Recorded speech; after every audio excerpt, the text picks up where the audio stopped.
যেই মহিলার ঔরস থেকে দুনিয়াতে এসেছি তিনি আমার মা লাগে, এই জন্য তাকে আমি আম্মু ডাকি, আপনারাও ডাকেননি। যে পুরুষের ঔরস থেকে দুনিয়াতে এসেছি তিনি আমার পিতা লাগে, এই জন্য তাকে আমি আব্বু ডাকি, আপনারাও ডাকেননি। কোন সন্তান যদি মাকে আম্মু আম্মু ডাকে, মা বেজার না খুশি? কোন সন্তান যদি রাগ করে মাকে আম্মু না ডাকে, মা খুশি না বেজার? কোন সন্তান যদি পিতাকে আব্বু আব্বু ডাকে, পিতা বেজার না খুশি? না ডাকলে আরো জোরে বলেন। জন্মদাতা মহিলা আমার মা লাগে, জন্মদাতা পুরুষটা আমার পিতা লাগে। বুঝা থাকলে বলেন আল্লাহ আমাদের কি লাগে? দুই একজন কইছে রব, বাকিরা কয় বুঝা লই। আরো বোঝার বাকি রইছে। রূহ জগতে আল্লাহ আগে পরিচয় তুইলা ধরছে, আল্লাহ আমাদের কি লাগে, এরপরে দুনিয়াতে পাঠাইছে। সুতরাং আল্লাহ আমাদের কি লাগে এই প্রশ্নের জবাব দিতে তো চিন্তা করার কোনো প্রয়োজন নাই। আবারও বলেন আল্লাহ আমাদের কি লাগে? মাকে আম্মু ডাকলে মা খুশি হইয়া যায়, পিতাকে আব্বু ডাকলে পিতা খুশি হইয়া যায়। না ডাকলে মা বাবা বেজার হয়, আল্লাহকে রব্বি ডাকলে আল্লাহ খুশি হয়, না ডাকলে আল্লাহ বেজার হয়। ইনসাফের সাথে জবাব দিবেন। নামাজি পুরুষরা, নামাজি মহিলারা প্রতি রাকাতে আল্লাহকে রব্বি রব্বি কমপক্ষে 11 বার ডাকে। কবার? ডান দিকে বাম দিকে সালাম ফিরাইয়ার পর আবার ডাকে রব্বানা রব্বানা রব্বানা। ডাকেনি? যারা নামাজ পড়ে না তারা কখন কোন সময় আল্লাহকে রব্বি বলে ডাকে? এরা তো ডাকার সময়ই নাই। কথা বলেন না দিদি, ডাকার এখন বেনামাজিরা আল্লাহকে খুশি করতেছে না বাজার করতেছে? রব্বি রব্বি বলে ডাকলে আল্লাহ আরো জোরে কইন। হযরত মুসা আলাইহিস সালাম তুর পাহাড়ে আল্লাহর সঙ্গে কথা বলেন, দেখে বলেন প্রভু অন্যান্য পয়গম্বরদের সঙ্গে কথা বলেন ফেরেশতার মাধ্যমে, আর আমার সঙ্গে কথা বলেন ডাইরেক্ট কুদরতি জবানে। এমন কোন মানুষ কি পৃথিবীর বুকে কখনো কোন সময় আসবে যাদের সঙ্গে আপনি প্রভু মাধ্যম ছাড়া ডাইরেক্ট কুদরতি জবানে কথা বলবেন? আল্লাহ বলেন হ্যাঁ আসবে। পয়গম্বর বলেন এরা কারা? আল্লাহ বলেন এরা হলো আমার আখির নবী, শেষ নবী, শ্রেষ্ঠ নবীর উম্মত, নামাজি মানুষরা। তো আল্লাহ নামাজি মানুষদের সঙ্গে ডাইরেক্ট কুদরতি জবানে কথা বলবেন। পয়গম্বর বলেন এরা উম্মত, উম্মতের এত মর্যাদা, উম্মতের সঙ্গে আপনি প্রভু ডাইরেক্ট কথা বলবেন মাধ্যম ছাড়া। আল্লাহ বলেন পয়গম্বর এখানে শেষ নয়, তুমি যখন তুর পাহাড়ে অবস্থান করো তোমার সঙ্গে আমি কথা বলি, তোমার সঙ্গে যখন কথা বলি তুমি পয়গম্বর, আমি আল্লাহর মধ্যে অন্তত 70,000 নূরের পর্দা থাকে। কতগুলি? 70,000। কিন্তু আমার আখির নবীর উম্মত নামাজি পুরুষরা, নামাজি মহিলারা তারা যখন নামাজে অবস্থান করবে আমি আল্লাহ তাদের সঙ্গে এমন ভাবে কথা বলবো নামাজি মানুষটা আর আমি আল্লাহর মধ্যে কোনো পর্দা থাকবে না। সকল পর্দা সরায় দেব, সকল পর্দা সরায় দিব। বান্দা ডাকবে সুবহানা রাব্বিয়াল আলা, সুবহানা রাব্বিয়াল আলা। আল্লাহ জবাব দে বান্দারে সুবহান শব্দের অর্থ হলো পবিত্র, আমার পবিত্রতার ঘোষণা দিলি, আমি তো এমনিই পবিত্র, তুই যেহেতু বিনয় প্রকাশ করে তোর নাক এবং কপাল জমিনে লাগাইয়া আমাকে সুবহান সুবহান বলে ডাকতে চোস, এই কারণে তোর সারা জীবনের সবগুলি গুনাহ মাফ করে পাক সাফ করে আমি আল্লাহ তোকেই পবিত্র করিয়া দিলাম।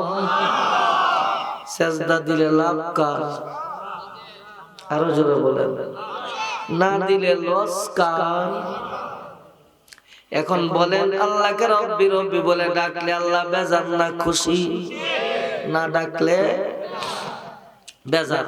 আমার একটা মেয়ে বাচ্চা যখন মহিলা মাদ্রাসায় পড়ে, বেচারি পরীক্ষা ভালো রেজাল্ট করছে, একটা বই পুরস্কার পাইছে। তো বৃষ্টির মৌসুম, আমি বাড়িতে গেলাম, মেয়েটা খুব উৎসাহের সাথে আইনা বইটা আমাকে দিয়া কয়, আব্বা আমি বইটা পুরস্কার পাইছি। তো আমি বেডিরে আরো উৎসাহ বাড়াইবার জন্য বইটা খুব আগ্রহের সাথে হাতে লইলাম। লইয়া দেখিটা আল্লামা তারিক জামিল সাহেবের ওয়াজের বই। পৃথিবীর তাবলীগ জামাতের একজন বড় বক্তা আল্লামা তারিক জামিল সাহেব। তো আমি বইটা পুরাটা পড়লাম শুরু থেকে শেষ পর্যন্ত। এই বইটার মধ্যে একটা অলৌকিক ঘটনা পাইছি, কয়ে নিলাম। তো তিনি বলেন, প্রাচীন কালে আরব ভূখণ্ডে কোন এক মসজিদের ইমাম সাহেব জানাজা পড়ার জন্য লাশের সামনে দাঁড়াইছে। তো দাঁড়াইছে, নিয়ত বানবে, তাকবীরে তাহরিমা বলবে, এমন সময় দেখে কাফনের কাপড়ের নিচে লাশের বুকের উপরে কি জানি লড়ে। আপনারা জীবনে দেখছেন এই যে দৃশ্য? দেখলে ডরাইতেন না? ইমাম সাহেব ডরাইয়া গেছে গা, দূরে দূরে যায় বলে, জানা যাইব পরে আগে কাফনের কাপড়টা খুললে দেখো বুকও কি লড়ে। আত্মীয় স্বজনরা যে মাথার বান্ডা খুলছে, বুকের বান্ডা খুললা দেখে বুকের উপরে অপরিচিত বিষাক্ত একটা সাপ বসে রইছে। কতক্ষণ পরে পরে মাথা উঠায় নামায় এক একটা কামড় মারে। আত্মীয় স্বজনরা কান্নায় ভেঙে পড়েছে। যুবকরা অস্ত্র লইয়া, হাতে লাঠি লইয়া সাপটারে মারার জন্য কাছে গেছে। জিজ্ঞেস করি, ঘটনাটা স্বাভাবিক না অলৌকিক? অলৌকিক ভাবে সাপের জবান খুলে গিয়েছে। সাপটা ডেকে ডেকে বলে, আমাকে মারার জন্য তোমরা কেন এসেছো? আমি তো ইচ্ছা করিয়া আসি নাই। লাশটার দিকে ইশারা করে বলে, এই নাফরমানকে আযাব দেওয়ার জন্য আল্লাহ আমাকে পাঠাইয়াছে। এমনি যুবকরা অস্ত্র ছেড়ে দিছে, কান্দে, চোখের পানি ছাড়ে আর বলে, নাফরমানকে আযাব দেওয়ার জন্য আল্লাহ পাঠাইছে। কোন কোন অপরাধের কারণে পাঠাইছে লিস্টটা যদি বলতে পারো, আমরা তো মরি নাই, আমরা সেই অপরাধগুলো সংশোধন করে আল্লাহকে রাজি খুশি করে মরার জন্য আমল করব। শুনতেননি কুমুনি? সাপটা বলে, তিনটা অপরাধ। কয়টা অপরাধ? এক নম্বরের অপরাধ হলো আজান হলে লোকটা মসজিদে আসতো না। আজান হইলে যেই লোক মসজিদে আসে না, এই লোক নামাজি না বেনামাজি? এই রকমের অপরাধী তো আপনাদের এলাকায় নাই। যদি তাই তাকে পুরুষ ও মহিলা হও, অনুরোধ করে বলে যাই, আল্লাহর ওয়াস্তে আজকে থেকে নামাজি হইয়া যাও, মরণ পর্যন্ত কোনদিন নামাজ ছাইরো না। অতি নিকটে রমজান, 1-2 দিন মাত্র বাকি আছে সামনে, সুতরাং নামাজি হইয়া যাও। নামাজি না হইয়া কবরে গেলে উপায় থাকবে না। ক নম্বর গেল? আরো জোরে কই? 1 নম্বর। 2 নম্বর, মানুষটা ছিল ধনী মুসলমান, কিন্তু প্রতি বছর হিসাব করে মালের যাকাত আদায় করত না। এরকম অপরাধী বাংলাদেশের কোন কোন জায়গায় আছে না নাই? আমার মাইকের আওয়াজ যত দূর পর্যন্ত যায়, আপনারা যদি কেউ এমন থাইকা থাকেন, আল্লাহর ওয়াস্তে যাকাত দেনেওয়ালা হইয়া যায়েন। যদি যাকাত না দিয়া কবরে যান, আপনার মাল আপনাকে আযাব দেবে। মালি আযাবের এক একটা সামান হইয়া সামনে আসবে। কটা গেল? 2টা। 3 নাম্বার অপরাধ হলো লোকটা ছিল আলেম বিদ্বেষী। এরকমের আলেম বিদ্বেষী মানুষও বাংলাদেশের কোন কোন জায়গায় আছে না নাই? সাপটা বলে, কবরের আযাব আল্লাহ গোপন রেখেছে তোমাদের হেদায়েতের জন্য। অলৌকিক ভাবে প্রকাশ করে দিয়েছে। শুনে রাখো, এই তিনটা অপরাধের কারণে নাফরমানের বুকে বসে কামড়াইতে শুরু করেছি। কিয়ামত পর্যন্ত এই নাফরমানের আযাব বন্ধ হবে না। বাঁচার দরকার আছে না নাই? আরো জোরে কইলে তো বাঁচার আমলটা। হাদিস শরীফে এসেছে, নবীজি বলেন, কুন আলিমান আও মুতাআল্লিমান আও মুস্তামিআন আও মুহিব্বান ওয়ালা তাকুন খামিসান ফাতাহলিক। নবীজি বলেন, বাঁচতে যদি চাও নিজে আলেম হয়ে যাও। কোন নম্বর গেল? 1 নাম্বার, আলেম হতে পারো নাই, আলেমের সঙ্গে সম্পর্ক কায়েম করো। আলেমের ছাত্র হও। আলহামদুলিল্লাহ, জোরে বলেন। আলেম হতে পারো নাই, আলেমের ছাত্র হও, বাচ্চা যাইবা। আলেমের ছাত্র হতে পারো নাই, আলেমের সঙ্গে সম্পর্ক কায়েম করো। আলেমের কথা শুইনা শুইনা আমল করো, বাচ্চা যাইবা। কটা গেল? 3টা। 4 নাম্বার, আল্লাহর নবী বলেন, আলেম হতে পারো নাই, আলেমের ছাত্র হতে পারো নাই, আলেমের কথা শুনবে এমন সময় তোমার হাতে নাই। অন্তত অন্তর দ্বারা আন্তরিকতার সাথে আলেমকে মহব্বত করো। সেই মহব্বতটাও কিয়ামতের মাঠে তোমার নাজাতের জরিয়া বনে যাবে। এই বাঁচার আমল কটা পাইলাম? বাঁচার ব্যবস্থা। এরপরে নবীজি বলেন, ওয়ালা তাকুন খামিসা, খবরদার, সাবধান, 5 নাম্বার হইও না। 5 নাম্বারটা হলো আলেম বিদ্বেষী হইও না। আলেম বিদ্বেষী যদি হও কি হবে? আল্লাহর নবী বলেন, ফাতাহলিক, ধ্বংস হইয়া যাইবা। আলেম বিদ্বেষী হইলে আরো জোরে কইন, ওইছালা।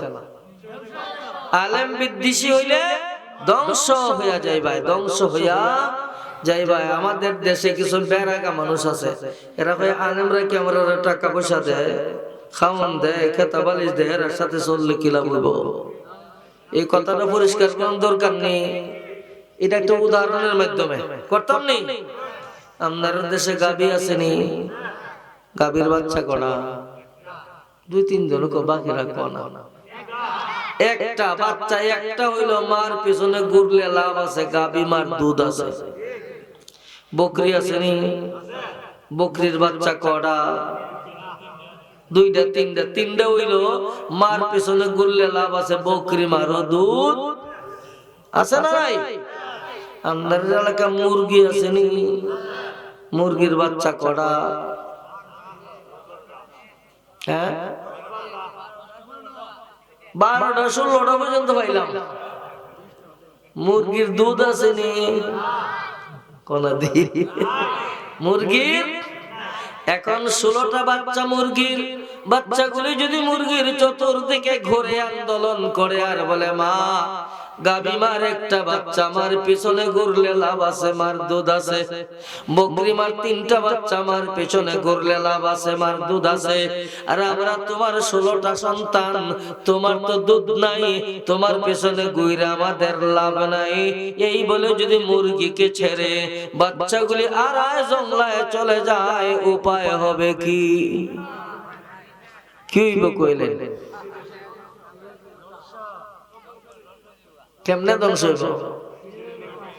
হ্যাঁ, সিলে নিব, কামাই নিব, বেজিয়ে খালি সুমাইব। কথা কন্যা দি আল্লাহ। এই জন্য দরদি মা মুরগি বুঝায়, বাবারা শোনো, যদিও আমার দুধ নাই, তোমাদের কিন্তু অনেকগুলি দুশ্মন আছে। মুরগির বাচ্চার দুশ্মন আছে না নাই? কাওয়া কার দুশ্মন? মুরগির না তো, বাচ্চার শিলা কার দুশ্মন? বাচ্চার বেজি কার দুশ্মন? মুরগি মা যায় বাবার আমাকে ছেড়ে যদি চলে যাও, কোনটাকে কাকে নিয়ে যাবে, কোনটাকে চিলে মেরে খাবে, কোনটাকে বেশি নিয়ে যাবে, একজনও বাঁচবায় না। যদিও আমার দুধ নাই, মা হিসাবে আল্লাহ আমাকে একটা স্পেশাল শক্তি দান করেছে, আলহামদুলিল্লাহ জোরে বলুন। আমার সঙ্গে যদি থাকো, আমাকে ছাড়িয়া যদি না যাও, আমি তোমাদেরকে চিলের মুখ থেকে রক্ষা করব, কাকের আক্রমণ থেকে বাঁচাবো, বেজিকে তোমাদেরকে নিয়ে যাইতে দেব না। বাবারা তোমাদের খাবার খাইয়া তোমরা বাচ্চা থাকতে পারবে, কোন দুশমন তোমাদেরকে ধ্বংস করতে পারবে না। ঠিক কিনা জোরে কন্যা? এইভাবে দরদ নবী রাহমাতুল লিল আলামিন বলেন, উম্মতের পুরুষরা মহিলারা যদিও আলেমদের টাকা নাই পয়সা নাই কথা সত্য, কিন্তু তোমাদের অনেকগুলি ঈমানের দুশমন আছে। মুসলমানদের ঈমানের দুশমন আছে না নাই? এক নাম্বার ইবলিস, দুই নাম্বার ইহুদি, তিন নাম্বার ইহুদিদের দালাল কাদিয়ানের দল। কার দুশমন? মুসলমানদের ঈমানের দুশমন। এরপরে আবার অনেকগুলি দালাল আছে শিরকবাদী, ভাব বাড়ায়া দেব সেজদা দেওয়ার জন্য, আছে না নাই? কবর বানায় তৈছে সেজদার জায়গা। এইগুলি করলে ঈমান তাকে না যায়। এই জন্য আল্লাহর নবী বলেন, শোনো, আলেমদের যদিও টাকা নাই পয়সা নাই, খেতা বালিশ দিতে পারে না, খাবার দিতে পারে না, তোমাদের কিন্তু ঈমানের অনেকগুলি দুশমন আছে। আল্লাহ আলেমদেরকে কোরআনের ইলম দান করেছে, হাদিসের ইলম দান করেছে। কোরআন হাদিসের ইলমের দ্বারা আলেমদেরকে আল্লাহ একটা বিশেষ শক্তি, একটা পাওয়ার দান করেছে। তোমরা যদি আলেমদেরকে ছাড়িয়া না যাও, আলেমকে এই চার রকমের কোন এক রকমের যদি দইরা রাখতে পারো, আর তোমাদের খাবার তোমরা খায়া বাচ্চা থাকতে পারবা। আলহামদুলিল্লাহ জোরে বলেন না? তোমাদের খাবার তোমরা খায়া বাচ্চা থাকতে পারবে। আলেম তোমাদেরকে ইহুদি নামক দালাল থেকে, ইহুদি নামক দালাল থেকে রক্ষা করবে, ইহুদিদের দালাল কাদিয়ানীদের আক্রমণ থেকে রক্ষা করবে, শিরকবাদীদের হাত থেকে তোমাদের ঈমানের হেফাজত করবে। তোমাদের খাবার তোমরা খায়া মরণ পর্যন্ত বাচ্চা থাকতে পারবে। কোন দালাল, কোন দুশমন সাকরাতুল মাউতের গাঠি পর্যন্ত তোমাদেরকে ঈমান হারা করতে দেবে না। এবার বলেন, আলেমরা সাথে থাকার দরকার আছে না নাই? আরো জোরে কোন আছে? আলহামদুলিল্লাহ জোরে বলেন। তো আল্লাহকে রব্বি রব্বি কবার বলি? আরো জোরে বলেন। 11 বার বলি প্রতি রাকাতে। ডান দিকে সালাম ফিরাই, বাম দিকে সালাম ফিরাই। রব্বানা ইয়া রব্বানা ইয়া রব্বানা, তু কর লে কবুল হামারে দুআ। আলহামদুলিল্লাহ জোরে বলেন। এইভাবে একটা মানুষ আল্লাহকে রব্বি রব্বি রব্বি রব্বি রব্বানা রব্বানা বলতে বলতে যখন জীবন খতম হয়ে যায়, সাকরাত যখন শুরু হয়ে যায়, আল্লাহ পাক রব্বুল আলামিন বলেন, ইন্নাল্লাযীনা ক্বালু রাব্বুনাল্লাহ সুম্মা ইসতাকামু তাতানাজ্জালু আলাইহিমুল মালাইকা আল্লা তাখাফু ওয়া লা তাহজানু ওয়া আবশিরু বিল জান্নাতিল্লাতী কুনতুম তুআদুন। আল্লাহ বলেন, যারা বলে আল্লাহ আমাদের রব, মরণ পর্যন্ত আল্লাহর মালিক। যারা বলে আল্লাহ আমাদের রব, তারার মালিক। মালিকের নামটা মহব্বতের সাথে জোরে বলুন, আরো জোরে বলুন। মালিকের একটা কিচ্ছা কয়া 2 মিনিটে শেষ কইতাম নি। এক বেচারা বকরির মালিক, পাহাড়ি অঞ্চল, নিচু ভূমিতে বকরি রাখালি করে, এর উপরে নির্ভর করে তার জীবন চলে। তো ফাঁসে আছে একটা উতলা, উতলার গাছ খুব সুন্দর, বকরি যাইতে চায়, মালিক যাইতে দেয় না। উতলা বুঝেন নি আপনারা? এত কাদা, যে কাদা গরু ছাগল লাগলে উঠতে পারে না, যাইতে চায় মালিক যাইতে দেয় না। কিন্তু গাছ তো সুন্দর, বকরি যাইতে চায়, বকরি কিন্তু নাসুর, সুযোগ খোঁজে। কেমনে জানে একটা সুযোগে দৌড় দিয়া যাইয়া লাভ দিয়া উতলাত পড়ছে। পড়ছে তো লাগছে কন্যা, পড়ছে তো লাগছে, লাগলেও তার সামনে মজার গাছ হইতে হইতে গাছ খায়। ফাঁসি তো পাথর পাহাড়, বাপ পাহাড়ের কিনারা দিয়ে ঘুরতেছে, কোন শিকার মিলে তালাশ করতেছে। হঠাৎ করে যখন তাকায় দেখে বকরি একদম নাগালের কাছে, মনে মনে করে সুযোগ যায়, হেও দূর থেকে দৌড় দিয়ে এসে লাভ দিয়া পড়ছে উতলাত। পড়ছে তো লাগছে কন্যা দূর, বাঘরে উতলা ছেড়ে দিব। উতলার স্বভাব হলো যে যত বেশি বাড়ি এটার এত শক্ত কইরা ধরে। তো বকরির যে পরিমাণ ধরছে, বাঘের আরো শক্ত করে ধরছে। বাঘ যতই আগাইতে চায় এতই গিয়া হামায়। বকরি যখন দেখছে আমার কাছে আর আসতে পারবে না, তখন বকরি দাঁতটি বাইর করে বেসকায়ের হয়ে বাঘা লাকসত ছুডিস। আর বকরির বেসকিটা কি বাঘার সহ্য হয়? এত জাতে বাঘ এখন কিন্তু আটকিছে। রে বকরি, আমি যেমন লাগছি তুই এমনই লাগছস। তুই যদি না লাগতে আর আমারে বেশ গাইতে আমি মাইনা লইতাম।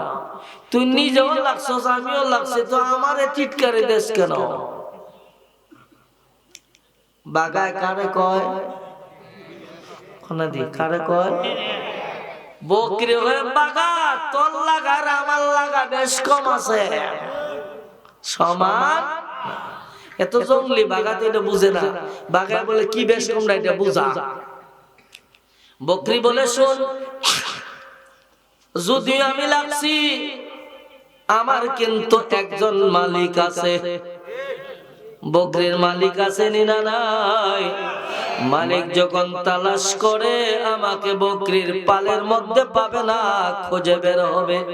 খোঁজ করতে করতে ঈশা যখন দেখবে উতলায় লাইগা রইছি, আমার মালিক কোন কৌশলে আমাকে উঠাবে। এই উতলাত আমার মরণ লাগতো না, এই উতলাত আমাকে মরতে হবে না। এই জন্য উতলাত লাগলেও আমার কোনো পরোয়া নাই, নির্দ্বিধায় মজার ঘাস খাইতেছে হইতে হইতে। রে বাঘা, তুই বলতো দেখি, তুই তো জঙ্গলি। বাঘা কি তোর মালিক আছে নি? আপনারা কি বলেন? বাঘার মালিক আছে? জঙ্গলি পশুর মালিক আছে? বাঘা বলে না, আমার তো মালিক নাই। বকরি বলে আমার মালিক আমারে উঠাইব, তোর এই উতলার থেকে কে উঠাইব কহ? এখন বাঘায় বুঝছে, চৌকের পানি সারে কান্দে আর বলে বকরি রে, সত্য কথা বলেছস। তোর মালিক তোকে উঠাবে, আমাকে উঠানেওয়ালা তো কেউ নাই, শুকাইয়া মরা ছাড়া উপায় নাই। আমি জিগাই বকরির মালিক যদি গুয়ার টাইপের হয়, আর আয়া বাঘার এই অবস্থা লাগাল ভাইলাই, আচ্ছা মাইরে জেলাইব কোনো পরোয়া আসেনি? কেউ বাধা দিব? কেন বাধা দিত না? তার কে নাই কি নাই? মাইরা লাইলো বাধা দিবার। আমার ওয়াজ শেষ, যারা বুঝবার বুঝ জ্বালাইছেন, বাকিটা আমি বুঝাইয়া দিলাই। শোনেন, যারা আল্লাহকে নামাজের প্রতি রাকাতে রব্বি রব্বি 11 বার ডাকে, ডান দিকে সালাম ফিরায়, বাম দিকে সালাম ফিরায়, ডাক দেয় রব্বানা ইয়া রব্বানা ইয়া রব্বানা, তাদের মালিক আরো জোরে বলেন, সাকরাতের সময় রহমতের ফেরেশতা পাঠাইয়া জান্নাতের সুসংবাদ শোনাইয়া মালিক তাদেরকে টেনে টেনে রহমতের কোলে উঠাবে।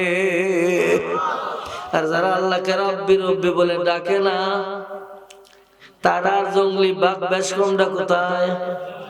জঙ্গলি বাঘ মালিক ছাড়া হেরাও, মালিক ছাড়া এরারে সাকরাতুল মউতের সময় ঈমান রক্ষা করে জান্নাতের সুসংবাদ শোনায় কে উঠাবে?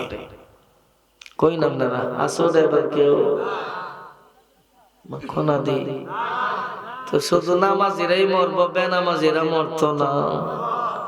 সুতরাং মালিককে খুশি করো, মালিককে খুশি করো। সাকরাতের সময় মালিক তোমার ইমানের হেফাজত করবে, জান্নাতের সুসংবাদ শোনাবে।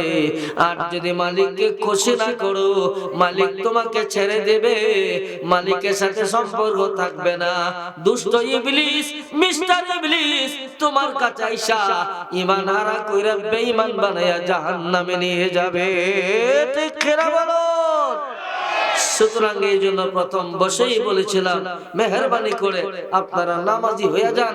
বেনামাজি কোনো পুরুষ থাকলে, বেনামাজি কোনো মহিলা থাকলে আল্লাহর ওয়াস্তে আজকে থেকে বলে যায়, অনুরোধ করে বলে যায়, আর বেনামাজি থাকেন না, নামাজি হয়ে যান। আলহামদুলিল্লাহ, জোরে বলুন। আল্লাহ এলাকার সকলকে তৌফিক দান করুন, আমিন বলুন। ওয়া আখিরু দাওয়ানা আনিল হামদুলিল্লাহি রাব্বিল আলামিন। আপনার কোনো কথা? যে অন্তর ভিন্ন দিকে ফিরে থাকে সেই অন্তরের দোয়া আল্লাহর কাছে কবুল। এই জন্য কোথাও আমি দোয়ার ভাগে দেয়া মিষ্টি বিতা তাবারক বিতরণ করতে দেই না। যদি পরে গোলমাল হইব মনে করে, কিন্তু আমরা এখন জিকির করি, আপনারা তাবারক দেন দেন, দেওয়া সরে যাবে।